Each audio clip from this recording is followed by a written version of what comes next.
Добар ден, почитувани представници на медиумите. Благодарам за присуството. Оваа пресконференција свикав во својство на председател на постојаната анкетна комисија за заштита на човековите слободи и права, со цел да обзнанам дека оваа комисија, како единствена уставно надлежна комисија да постапува по иницијативи, односно представки на граѓаните, во случајов одлучив да закажам седница по повод поднесената представка од Сдруженијето на граѓани 16 март 2025 година од Кочани, или за јавноста познато како Сдружение на родителите на загинатите деца од Кочани. Сметам дека ова е во највисок јавен интерес и поради тоа седницата ја закажав согласно моите деловнички властувања за ден 9 декември 2025 година вторник, со цел да не се поклопи со распоредот на судење кој што е објавен од судот, бидејќи судењата се чести и символично 10 декември е светскиот ден на човековите слободи и права, а родителите во нивната представка се повикуваат токму на правото на живот како највисоко право кое што остана незаштитено ноќта на трагедијата. Од тука ова циркуларно писмо мое е доставено до сите членови и заменици на постојаната анкетна комисија и како поканети се дополнително собранискиот председател, подпредседателите, координаторите на пратенички групи, премиерот, министерот за внатрешни работи, председателот на Република Македонија и подносителите на представката. Тоа значи дека и подносителите на представката ќе имаат право да се обратат на оваа седница. За да не настане конфузија во јавноста, ова не е надзорна, ниту е јавна расправа, туку е редовна седница, тоа е специфичен вид на седница на комисијата, кога таа постапува по представка на здруженија или на граѓани.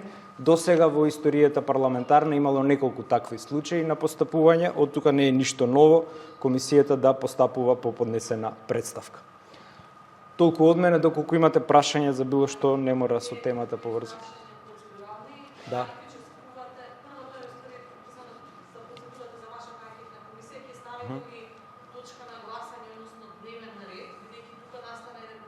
Да, минатиот пат тоа беше за надзорна и се уште водиме управен спор со спикерот Гаши кој бил во право.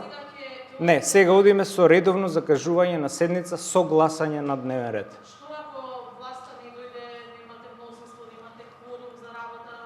Тогаш седницата ќе биде прекината и тоа е тоа.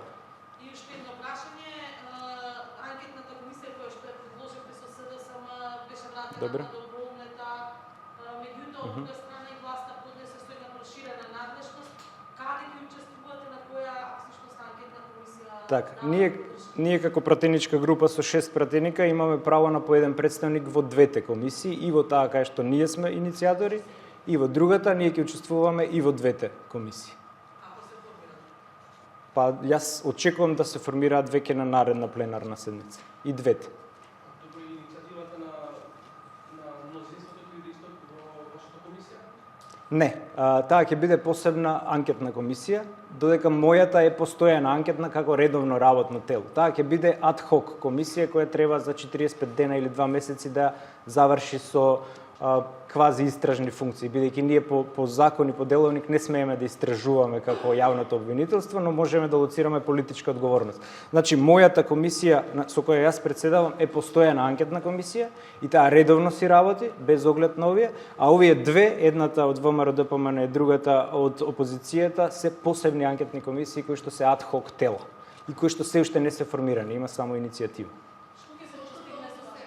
Седоци со овие комисии, зашто достига пред да почне судскиот процес не беа поварени и што е целта, бидејќи каков ефект очекувате да се постигне, бидејќи достига знаеме дека во историјата не се случило некоја анкетна комисија да донесе некој, да доведе до некој ефект. Така, тоа е поради системската грешка во деловникот, а тоа е дека власта го има мнозинството во овие анкетни комисии, а опозицијата го има само председавачкото место и затоа се неуспешни.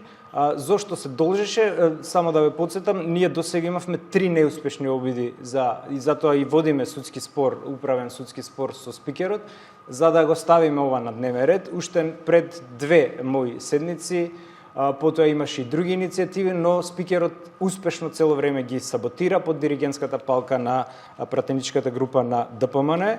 Потоа фати изборите, кога собранието 2 месеца не заседаваше, инаку иницијативата е поднесена во месец јули.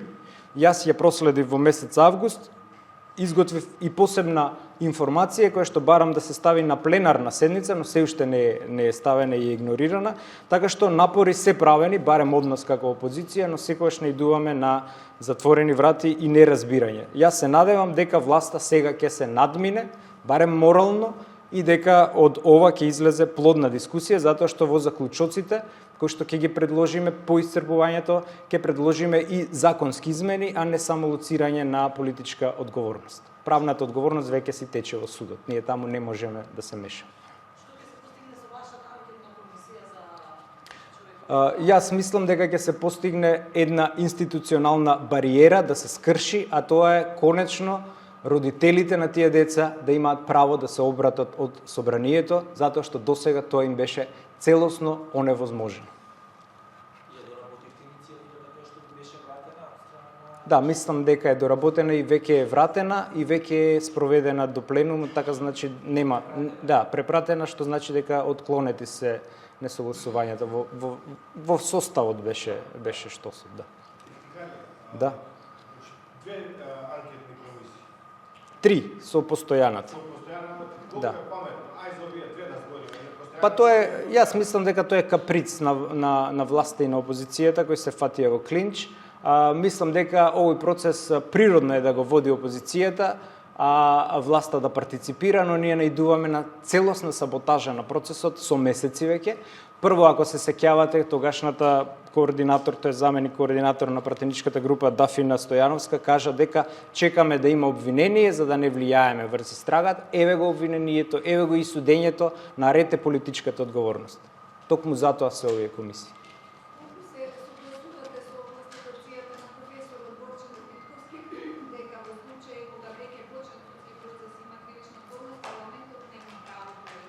Не е точно. Напротив, парламентот има секогаш право да лоцира политичка неправна одговорност и токму тоа се обидуваме да го сториме.